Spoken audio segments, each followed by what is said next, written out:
ลังน้อยๆเห็นแล้วก็รู้สึกน่าอยากเข้าไปพักเข้าไปเจริญสมาธิพอเป็นกุฏิที่บ่น้อยเกินบ่ใหญ่เกินเป็นกุฏิที่เหมาะสำหรับผู้ที่มาบำเพ็ญมาภาวนาเป็นกุฏิที่น่าฮักดีนี่คือวัดป่าผู้พ่อมาสวยเวียกงานครูบาอาจารย์เพราะว่า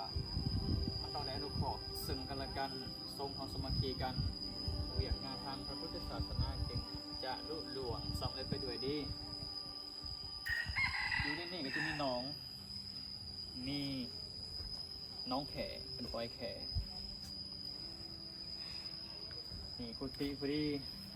ผักสำหรับพระอาคันตุกะมัวจะเป็นพระอาคันตุกะหรือพระปริวัติที่เขาจะมาหลอกเมืองทางด้านนี้มันผมเย็นดีอันนี้พญานาคปั้นจับได้บ่เป็นหยังพญานาคปั้นโดยปูนบ่เป็นพญานาคตัวจริง ซ้ำห้อง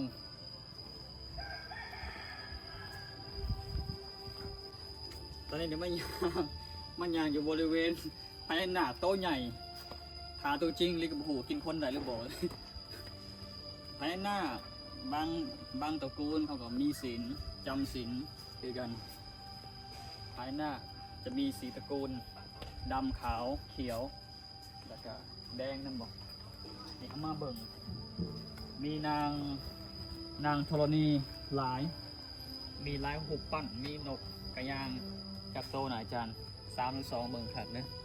3โตนกกระยางมีแมงกระเบื้อมีดอกไฟโซเซลเยอะลงไปเป็นแทนหนาโตสีดำตระกูล4ชนิดเป็นดอกหอยแทนหนาจะมี4ตระกูลดำขาวแดงเขียวมันจะมีปลาอีกปลาสลามหรือปลาโลมานะ ปลาบึกอ๋ออันนี้นางธรณีอยู่ใต้น้ำพื้นน้ำก็จะมีแขวเนาะเพิ่นปล่อยแขวัดของเพิ่นนี่มีลายซับเนาะมีม้ามีนกกระยางเขามาเห็นมันขี่สีขาวแล้วก็มีงูควายนะก็มีคือว่าเจ้าอาวาสเพิ่นเนี่ยทานเพิ่นเป็นพระผู้ที่มีเมตตามักโปรดสัตว์สวยเหลือมนุษย์เพิ่นเดียวกันนี่แหละคือผู้ที่มีหัวใจเต็มเปี่ยมไปด้วยศรัทธา